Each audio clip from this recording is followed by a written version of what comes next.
नमस्कार, आप देख रहे हैं वीके न्यूज। मैं हूं सुनील राउत। बिहार में आज सबसे बड़ी खबर अगर कोई है तो वो है लालू परिवार से जुड़ी। जी हां, बिहार में लालू लीला एक्सपोज हो गई है। और अब जब से यह खबर आई है कि दिल्ली के राउत ज़मीनी कोर्ट ने लालू प्रसाद यादव, तेजस्वी यादव और उनकी पत्नी, लालू प्रसाद यादव की पत्नी राबड़ी देवी को एक मामले में चार्जशीटेड करने का आदेश दिया है और उनके खिलाफ मुकदमा चलाने की मंजूरी दी। मामला आईआरसीटीसी में धांधली से जुड़ा हुआ है। दरअसल आईआरसीटीसी जब रेल मंत्री थे लालू प्रसाद यादव, तब आईआरसीटीसी के जो होटल्स है उनके प्रबंधन का ठेका देने के बदले एक बेशकीमती जमीन अपने परिवार के नाम लिखवा ली गई।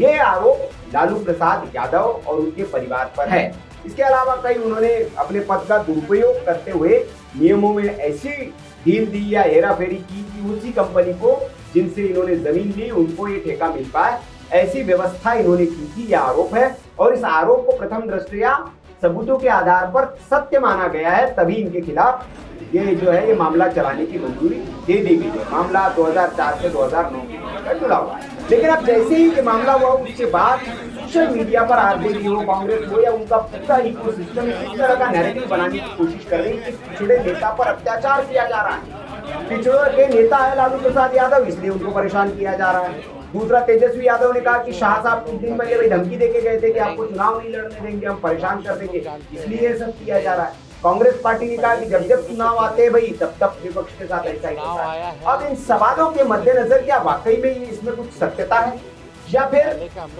करप्शन किया है और इसलिए मामला हुआ? तो इन्हीं जो तथ्य है, इन्हीं जो झूठ और सच के बीच की जो एक हल्की सी महीन रेखा है उसको हम इस वीडियो में समझने की कोशिश करेंगे। सबसे पहले आपको मामला समझना पड़ेगा। मामला समझाऊं उससे पहले रविशंकर प्रसाद ने आज एक प्रेस कॉन्फ्रेंस की। भारतीय जनता पार्टी के नेता है, उनके गृह मंत्री है, बड़े वरिष्ठ नेता है, और उन्होंने कुछ सवाल, उन्होंने एक किताब लहराई किसी की लिखी हुई अपने प्रेस कॉन्फ्रेंस में, लालू लीला उस किताब का नाम है।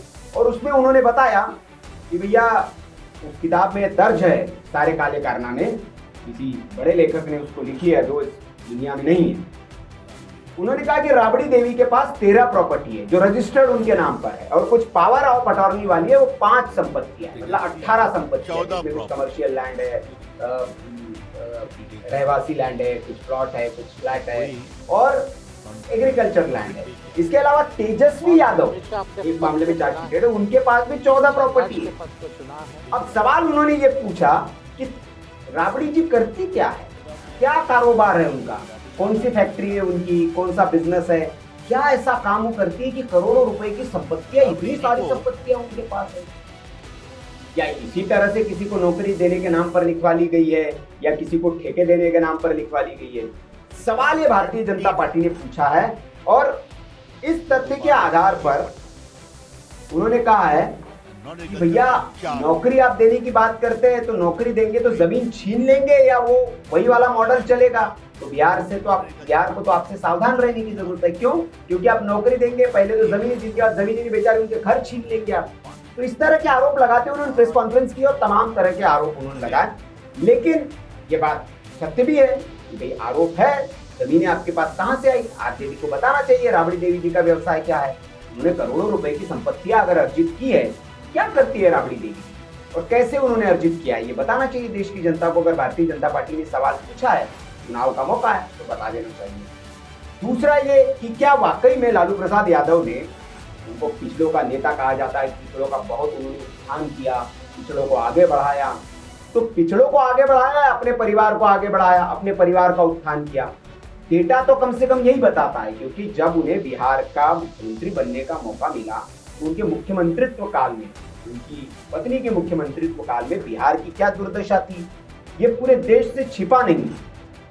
डेटा ये कहता, आंकड़े ये बताते हैं कि 1995 से लेकर 2010 तक, जब तक नीतीश कुमार सत्ता में आए, जब उसके बाद और जब तक आरजेडी का शासनकाल वहां पर था, उस दरमियान एक भी मेडिकल कॉलेज या एक भी इंजीनियरिंग कॉलेज प्रदेश में नहीं खुला 15 वर्ष के दरमियान। ये डेटा है, ये आंकड़े ये बताते हैं। तो आप कितने गंभीर थे बिहार के विकास को लेकर, बिहार के भविष्य को लेकर, ये आपका डेटा बताता है। सड़कें कितनी बनी, पुलों का निर्माण कितना हुआ, ये कई वीडियोस हम इस पर बना चुके हैं। और 2010 के बाद से बिहार की क्या स्थिति है, ये भी तुलनात्मक अध्ययन होगा। तो जो तेजस्वी कहते हैं कि मुख्यमंत्री तेजस्वी बनेगा तो ये कर देंगे वो कर देंगे, हालांकि कांग्रेस पार्टी उनको मुख्यमंत्री का उम्मीदवार भी मानने को तय नहीं है, वो दिगर बात है।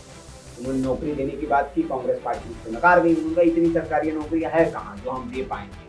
तो तेजस्वी बाबू जो कह रहे हैं वो संभव नहीं है।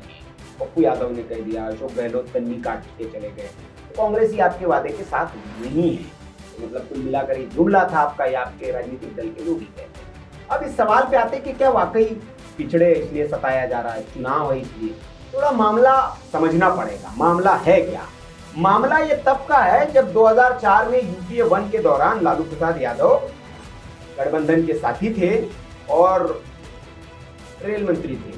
उसी दौरान 4 से 9 के बीच लालू प्रसाद यादव ने केंद्रीय रेल मंत्री रहते हुए आईआरसीटीसी की जो रांची और पुरी के जो 2 होटल थे, इनके रखरखाव का ठेका संदिग्ध तरीके से सुजाता होटल्स नाम की एक कंपनी को दिया। इसके बदले में आरोप है कि 3 एकड़ की जमीन वो हस्तांतरित कर ली गई एक बेनामी कंपनी, डिलाइट मार्केटिंग कंपनी, जो बाद में अब लारा प्रोजेक्ट एलएलपी के नाम से जानी जाती है। और ये मामला तब खुला जब 2008 में सीबीआई ने एक मामला इसका दर्ज किया और इसमें राबड़ी देवी, तेजस्वी यादव, लालू प्रसाद यादव और 14 लोगों को इसमें आरोपी बनाया गया, जिस पर धोखाधड़ी, भ्रष्टाचार और आपराधिक साजिश के मामले जो है वो दर्ज किए गए। उसके बाद इस पर जांच हुई, लंबी जांच चली और पूरी प्रक्रिया के तहत 7 जुलाई 2017 को ये पहला केस दर्ज हुआ था। फिर उसके बाद 2025 इस मामले की, देखिए कब 17 में दर्ज हुआ ये मामला और 2025 1 मार्च महीने की 2025 तारीख तक इस पे बहस चली, सुनवाई होती रही कि क्या भैया ये आरोप सही भी है, क्या ऐसे ही पॉलिटिकली मोटिवेटेड है, इसमें कुछ दम है। कोर्ट में सारे सबूत देखे, सीबीआई ने कुछ तथ्य पेश किए, डॉक्यूमेंट्स पेश किए और उसके बाद ये माना गया, बहस पूरी हुई और फिर एक अगली तारीख दी कि भैया हम 29 मई 2025 को जो है वो इस पर फैसला आरोप तय करने को लेकर देखेंगे कि क्या हो सकता है। उस दिन भी फैसला नहीं लिया गया और सुरक्षित रख लिया गया। तारीख दी गई थी आज मतलब 13 अक्टूबर, और आज ये तय हुआ कि हाँ भाई जो सीबीआई ने आरोप लगाए हैं और जो दस्तावेज पेश किए कि उसमें दम है और लालू प्रसाद यादव ने अपने पद का दुरुपयोग तो किया है और उन्होंने फायदा पहुंचाया है और ये प्रथम दृष्टया साबित होता है। अब इस पर चार्जशीट होगी और इस पर ये जो चार्जशीट है इस पर केस चलेगा, पूरी सुनवाई इस पर होगी और उसमें तथ्य सब रखे जाएंगे। अब ट्रायल शुरू होगा। अब इसमें ये बताइए कि कहाँ ये आ गया जो कह रहे हैं कि नहीं जी चुनाव है इसलिए फंसाया जा रहा है। मामला इससे चुनाव से लेना देना क्या? मामला चला आ रहा है 2017 से और अब जो है उसमें मार्च महीने में सुनवाई पूरी होती है। 17 से लेकर 25 तक कितने वर्ष तक इसमें सुनवाई होती है और चुनाव निकल जाते, चुनाव तो चलते रहते हैं। लोकसभा चुनाव खत्म हुआ, फिर बिहार का चुनाव आ गया, फिर आ जाएगा बंगाल का चुनाव, असम का चुनाव, देश भर में हर एक देश में तो 6 महीने चुनाव चलते रहते हैं। तो क्या चुनाव के चलते नेताओं को छोड़ देना चाहिए? उनके मामलों पे अदालतें कोई फैसला न करे, क्यों? क्योंकि भैया चुनाव की वजह से फिर आरोप लग जाएगा कि सत्ता पक्ष चल रहा है। इसलिए तुम्हें याद होगा आपको कांग्रेस पार्टी ने ऐसे हवा बनाया था, तो इनकम टैक्स डिपार्टमेंट ने कांग्रेस पार्टी के अकाउंट सीज किए थे। अकाउंट सीज नहीं किए थे, उसका कुछ अमाउंट सीज कर दिया था इसी मामले में और उसमें नेशनल हेराल्ड केस में, और उसमें आरोप लगा दिया, पूरे अकाउंट जो है वो बंद कर दिए गए। अब चुनाव कैसे लड़ेगी कांग्रेस पार्टी, हाथ पैर बांध दिए गए। तेजस्वी भी यही कह रहे कि अमित शाह ने कहा था, देखिए वो कह रहे हैं। अमित शाह का इस मामले से क्या लेना देना, वो चल रहा है मामला आपके खिलाफ, कब से दर्ज है और अचानक से तारीख की तो कोर्ट तय करता है। कोर्ट से आपको तारीख मिली होगी तो कोर्ट को कैसे पता कि चुनाव आ जाएंगे इस वक्त और आचार संहिता लग जाएगी और तब ये सब कुछ आपके खिलाफ होगा। तो ये एक तथ्य की बात है। अब जनता ये तय करेगी कि क्या ये पॉलिटिकल मूव। दूसरा ये कि आप पिछड़ों के नाम पर कब तक पिछड़ों को ही लूटते रहेंगे, भारतीय जनता पार्टी का सवाल है। क्यों? क्योंकि आप किसको ठग रहे हैं, किसकी जमीन अपने नाम करवा ले रहे हैं। जब नौकरी दे रहे हैं, जो जमीनें लिखवा ले रहे हैं, जो आरोप आपके ऊपर है, किसकी जमीनें लिखवाएंगे? कोई बिहार का ही पिछड़ा होगा, गरीब तबके का बच्चा होगा जिसको आपने नौकरी देने के नाम पर उसकी जमीन आपने लिखवा ली। ठीक है, तो आप पिछड़ों को ही ठग रहे हैं, पिछड़ों को ही लूट रहे हैं और आड़ आप पिछड़ों की ले रहे हैं। जब करप्शन का मामला आपके चार्जेस लगते तो आप कह रहे नहीं ये पिछड़ों के नेता इसलिए परेशान किया जा रहा है। तो पिछड़ों का नेता होने से आपको करप्शन करने की, लूट करने की नहीं मिल जाती है। ये तेजस्वी यादव, लालू प्रसाद यादव परिवार और बाकी इस देश के जितने भी नेता उनको समझ में आना चाहिए, चाहे वो अगड़े जाति से आने वाला हो, पिछड़े जाति से आने वाला, कहीं से भी अगर उसने करप्शन किया, अपराध किया तो उसकी सजा मिलेगी, इस देश के कानून के तहत मिलेगी, संविधान के तहत मिलेगी। तो ये बात है। अब इसमें एक और मामला ये है कि अगर आप इसके चार्जशीट में आरोप देखेंगे तो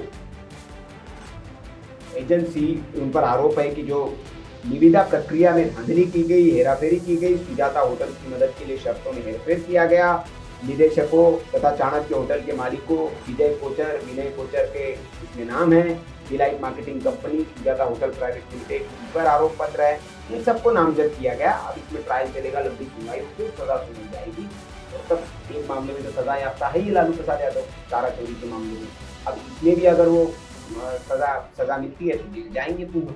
अब वो हालांकि लंबी प्रोसेस है, अब ये चलेगी। इतने आरोप तय करने में इतने दिन लग गए, 17 से लेकर 25 तक। अब आप सोचिए कि इसका ट्रायल कितने वर्ष चलेगा, फिर इस पर एक अदालत से फैसला आएगा, फिर हाईकोर्ट में जाएंगे, हाईकोर्ट से सुप्रीम कोर्ट, बहुत लंबी हमारे देश की न्यायिक प्रक्रिया, आपको बताइए। तो कब सजा होगी? और भी ऐसे कई मामले हैं, नौकरी के बदले जमीन वाला भी मामला चल रहा है। तो एक एक मामले में हालांकि देश की जनता के सामने सच तो आ ही गया। अब देश की जनता और बिहार की जनता ये फैसला करेगी कि क्या जो आरोप लग रहा है, जो नैरेटिव बनाया जा रहा है, क्या वाकई में परेशान किया जा रहा है चुनाव के मद्देनजर, या इसमें तथ्य है कि आपने करप्शन किया है तो आपको भुगतना पड़ेगा। और आरजेडी पार्टी को ये बताना चाहिए कि राहुल गांधी की पार्टी कहाँ से आ गई। तेजस्वी यादव क्या करते, क्रिकेट खेला करते थे, वहाँ से छोड़ के आ गए आदमी, इसके अलावा क्या कारोबार है उनका, जो उनके पास क्या है। बिहार की जनता को बताना चाहिए कि आपका विकास इतने तेजी से हुआ है, बिहार का विकास क्यों नहीं हो पाया। और अब आप दावा करते हैं कि आप बिहार का विकास करेंगे। पिछड़ों की आड़ लेकर ये अब चलने वाला नहीं है कि भारतीय जनता पार्टी कह रही है। आपको क्या लगता है कि पिछड़ों की आड़ लेकर लालू प्रसाद यादव का परिवार छिप रहा है, अपने कारनामों पर पर्दा डाल रहा है, और क्या पिछड़ों की आड़ लेकर ये जो करप्शन के चार्जेस उन पर लगे इससे बच पाएंगे? कमेंट बॉक्स में आप अपनी राय जरूर दें। वीडियो अच्छा लगा तो लाइक करें, शेयर करें और ऐसे खबरों की अपडेट करें। वीके न्यूज, वीके न्यूज, राष्ट्र के नाम।